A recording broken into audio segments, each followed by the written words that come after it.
नमस्कार, मैं हूं आपके साथ मयंक। तो देखिए, बड़ा सवाल जो मेरे बहुत से दर्शक बार बार लगातार पूछ रहे हैं कि क्या गज़ा को बचाने के लिए अब ईरान सामने आएगा? क्या गज़ा को बचाने के लिए ईरान इज़राइल पर हमला करेगा? क्या गज़ा को बचाने के लिए एक बार फिर ईरान और इज़राइल में जंग होने वाली है? ये वो सवाल है जो मेरे बहुत सारे दर्शक पूछ रहे हैं। सोशल मीडिया पे लगातार इसको लेकर चर्चा हो रही है कि अब गज़ा में आगे क्या होने वाला है और क्या गज़ा के मुद्दे को लेकर ईरान और इज़राइल के बीच फिर से जंग हो सकती है।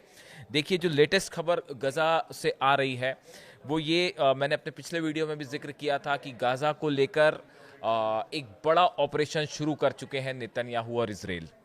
ऐसा बताया जा रहा है कि गजा सिटी के जो आउटस्कर्ट एरिया है, बाहरी इलाका है, यहाँ पे बड़ी संख्या में इजराइल की फोर्सेस पहुंचनी शुरू हो गई हैं। करीब 2 लाख सोल्जर्स इजराइल के गजा में अंदर घुसने के लिए राजी हैं। इजराइल ने अपनी टैंक यूनिट्स जो हैं वो गजा की तरफ आगे बढ़ा दी हैं। नेतन्याहू के जो बयान आ रहे हैं और इजराइल के डिफेंस मिनिस्टर जो हैं उनके जो बयान सामने आ रहे हैं, उनको देख के ऐसा लगता है कि अगले 1 या 2 दिन के अंदर गजा में एक बड़ा ऑपरेशन कर सकता है इजराइल, जैसा कि पहले कहा गया। एक तरफ हम देख रहे हैं गजा में हालात बहुत खराब हैं और पूरी दुनिया भर के देशों ने ये कहा है कि अगर इजराइल कोई ऑपरेशन करता है तो इससे हालात और बिगड़ सकते हैं। यूनाइटेड नेशंस ने गजा में फेमाइन घोषित कर रखा है, अकाल घोषित कर रखा है, बच्चे भूखे मर रहे हैं। ऐसे में अब बड़ा सवाल जो है कि क्या ईरान गजा को बचाने के लिए एक और जंग छेड़ सकता है। कई लोगों का मानना ऐसा है कि गजा के मुद्दे को लेकर ईरान और इजराइल फिर एक बार आमने सामने होते हैं। अब ऐसा क्यों कहा जा रहा है, इसको समझने की वजह क्या वजह है इसके पीछे, कई कारण हैं, आप समझिए। पहली बात तो ये है कि आप देखें, जब से ये 12 दिन की जंग खत्म हुई उसके बाद से आप देखिए ईरान ने बहुत तेजी के साथ मिसाइल टेस्ट किए हैं, बहुत तेजी के साथ अपना डिफेंस सिस्टम दुरुस्त किया है, बहुत तेजी के साथ फाइटर जेट्स नए खरीदे हैं चीन के साथ। अपना ओवरऑल मिलिट्री डिप्लॉयमेंट जो है उसको बड़ी तेजी से मोबिलाइज किया गया। ईरान ने अपने जितने मिसाइल लॉन्च पैड्स तबाह हुए थे उन सबको दुरुस्त कर लिया है। एक प्रकार से एक बड़ी जंग की तैयारी में ईरान जुटा हुआ है, जैसा कि सोर्सेस खबरें जो है वो बता रही हैं। क्या ये ईरान की जंगी तैयारी इजराइल के खिलाफ है, या कहने का तात्पर्य इजराइल और अमेरिका से तो चुनौती है ही, उनके खिलाफ तो है ही, लेकिन क्या ये ईरान गजा को बचाने के लिए, फिलिस्तीनियों को बचाने के लिए, फिलिस्तीनियों पर जो नरसंहार हो रहा है इसको बचाने के लिए क्या एक बड़ा हमला कर सकता है इजराइल के ऊपर। अभी देखिए, 2 दिन पहले जो बड़ी इंटरेस्टिंग बात हुई कि ओमान की खाड़ी में और नॉर्थ जो इंडियन ओशन है, यहाँ पे ईरान ने बड़ी मिलिट्री वॉर ड्रिल करी और ईरान की नौसेना ने कई सारी अपनी मिसाइल्स टेस्ट की। और इस तरह की खबरें आ रही हैं कि कई तो ऐसी थी जो 1 मिनट के अंदर 11 मिसाइल्स फायर की गई। कई मिसाइल्स ऐसी हैं जो वहाँ पे ऐसा बताया जा रहा है, सोर्सेस से इस तरह की खबरें आ रही हैं कि यहाँ पे समंदर में ईरान की नेवी ने कई नई मिसाइल्स भी टेस्ट की है जो पहले ईरान ने कभी टेस्ट नहीं की थी। देखिए, वॉर ड्रिल नाम दिया गया था, लेकिन ईरान ने अपनी कई नई मिसाइल्स का परीक्षण किया है कि क्या वो सटीक जगह पर जा सकती हैं। एक देखिए, इसको आपको थोड़ा सा जोड़ के देखना होगा। ईरान के जो रक्षा मंत्री हैं अजीज नासिरजादे साहब, इनकी तरफ से एक बयान आया कि 12 दिन के ईरान इजराइल युद्ध में इस्तेमाल की गई मिसाइलें कुछ साल पहले बनाई गई थी। आज हमने पहले की मिसाइलों के तुलना में कई आधुनिक क्षमता वाली मिसाइलें बनाई हैं। ये मिसाइलें हमारे पास हैं। ऐसे में अगर ज़योनी दुश्मन फिर से इस कोई एडवेंचरिज्म करता है, साहसिक कार्य करने की कोशिश करता है, तो हमें निसंदेह हम इसका इस्तेमाल करेंगे। ईरान के रक्षा मंत्री का कहना ऐसा है कि अगर किसी भी तरह की कोई हरकत इजराइल की तरफ से होती है तो हमने नई मिसाइल्स डेवलप की हैं, नई मिसाइल्स बनाई हैं। क्या ईरान ने जो अभी वॉर एक्सरसाइज की, क्या उसमें इन नई मिसाइल्स को टेस्ट किया गया? देखिए, एक और अभी खबर सामने आई निकल के, जिसमें कहा गया कि Iran test is most powerful hypersonic missile named अखर अल जमन। एपोक्लिप्स कहते हैं, एंड ऑफ टाइम अगर उसको इंग्लिश में आप ट्रांसलेट करें, तो ये एक नई हाइपरसोनिक मिसाइल ईरान ने टेस्ट की है। तो क्या इस वॉर ड्रिल में ईरान ने अपनी नई मिसाइल्स टेस्ट की, और क्या इसका गजा से कोई कनेक्शन है? क्या ईरान ने ये मन बना लिया है कि अगर गजा में एक ऑल आउट ऑपरेशन करते हैं नेतन्याहू, तो इसराइल पर हमला करना पड़ सकता है ईरान को? देखिए, अभी जो ये वॉर ड्रिल चल रही थी, जैसे ही ईरान ने अपनी ये वॉर ड्रिल शुरू की ओमान की खाड़ी में, और वो तस्वीरें सामने आई जहां शिप्स से मिसाइल फायर हो रही थी, उसके फौरन बाद इसराइल में अलर्ट घोषित कर दिया गया। पूरे इसराइल की डिफेंस एजेंसीज जो है वो अलर्ट मोड पे आ गई कि कहीं ईरान की तरफ से कोई हमला तो नहीं होने वाला है। और जिस तरह से ईरान ने तेजी के साथ अपना मिसाइल प्रोग्राम आगे बढ़ाया है, वो उसको देख के पूरी दुनिया हैरान है।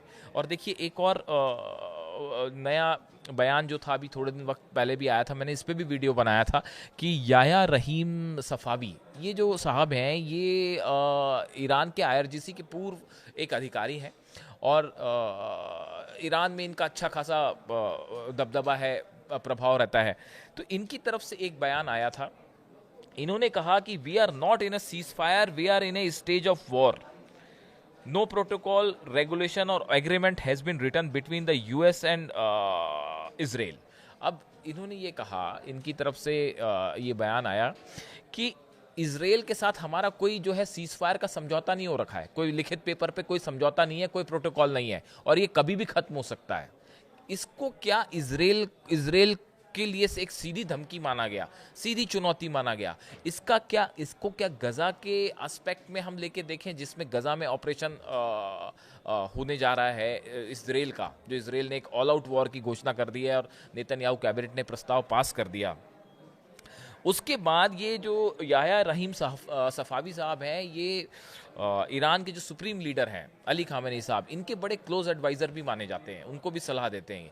उनका ये बयान आना कि कभी भी हम इसराइल पे हमला कर सकते हैं, और कभी भी उनसे सीज फायर टूट सकता है, कभी भी जंग हो सकती है, तो क्या इसके ये मायने निकाले जाएं कि ईरान ने एक मन बना लिया है कि अगर गजा में एक ऑल आउट ऑपरेशन करने के लिए इसराइल आगे बढ़ता है तो उसको रोका जाएगा, उसको मिसाइल से जवाब दिया जाएगा? ऐसे कई सारे जो विदेश नीति के जानकार हैं वो ये मान के चल रहे हैं कि ऐसा भी हो सकता है।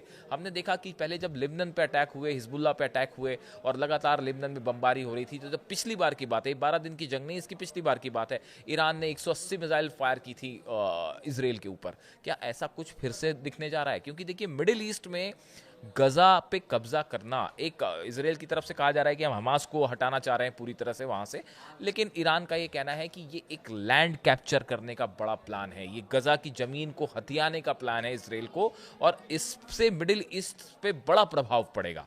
तो इसको रोकने के लिए क्या ईरान और इसराइल की जंग हो सकती है? देखिए, इसराइल की तरफ से जो बात कही गई है, इसराइल के जो डिफेंस मिनिस्टर हैं, उन्होंने ये कहा है कि Gaza city will be destroyed if Hamas does not agree to disarm and release all hostages. इन्होंने कहा है कि अगर हमास जो है वो पूरे अपने बंधकों को रिहा नहीं करेगा, तो हम पूरी गाजा शहर को हम तबाह कर देंगे। नेतन्याहू ने भी एक बात कही है कि हम जो है वो सीज फायर को लेकर हम तभी बात करेंगे जब पूरे बंधक एक साथ रिहा हो जाएं और हमारी शर्तों पर सीज फायर हो जाए। हमास जबकि सीज फायर को तैयार हो चुका है, जो प्रस्ताव विटकॉफ ने सामने रखा था, अमेरिका के एनवॉय, उन्हीं से मिलता जुलता प्रस्ताव है, और इसमें कतर की मध्यस्थता है और इजिप्ट की मध्यस्थता से ये प्रस्ताव पास हुआ, और उसके बाद जो बनाया गया, और उस पर हमास ने राजी हो गया, हमास उस पर साइन करने को। इन हालात में अब नेतन्याहू का इस सीज फायर की शर्तों को मना करना, क्या इसराइल एक बड़े ऑपरेशन का मन बना चुका है? अगर इसराइल कोई ऑपरेशन करता है, इस सूरत में अमेरिका की क्या भूमिका होगी? डोनाल्ड ट्रंप के peace prize, Nobel peace prize का जो प्रोग्राम है, उसका क्या होगा? उसको कितना बड़ा झटका लग सकता है? ऐसी बहुत सारे टेबल पे बहुत सारे देखिए अभी ऑप्शंस मौजूद हैं। लेकिन इन पूरी स्थिति में गजा में एक बात तो साफ है कि हालात बहुत ख़राब हैं, और इस स्थिति में ऐसा लगता है कि मानो जो वॉर ड्रिल्स ईरान कर रहा है, मिसाइल टेस्ट कर रहा है, डिफेंस सिस्टम, ईरान एक मजबूत रिस्पॉन्स के लिए तैयार है। अब सवाल यह है कि अगर गजा में सिटी पर अटैक करता है इसराइल, अपने 2 लाख सैनिकों के साथ अंदर घुसता है, जो टैंक्स हैं वो टैंक्स के साथ इसराइल अगर गजा में अंदर दाखिल हो जाता है सिटी में, और पूरे इसराइल में अगर कब्जा करने की प्लानिंग होती है, तो ईरान का रिस्पॉन्स क्या होगा। दो रुख हैं मैंने आपको बताया। कुछ लोगों का कहना ऐसा है कि ईरान अभी इस पर सीधा हस्तक्षेप मिलिट्री एक्सरसाइज नहीं करेगा, लेकिन कुछ लोगों का यह भी मानना है कि ईरान हमेशा से फिलिस्तीनियों के साथ खड़ा रहा है, हमेशा फिलिस्तीनियों की हक की बात की है और गजा में जो नरसंहार हो रहा है उसका विरोध किया है ईरान ने। ऐसी स्थिति में अली खामेनी साहब क्या फैसला लेंगे? क्या वो फिलिस्तीनियों के हक में एक बड़ी जंग के लिए भी तैयार हो सकते हैं या उसके आदेश दे सकते हैं? ऐसे कई सारे सवाल हैं जिसका जवाब अभी कुछ दिनों में सामने आएगा।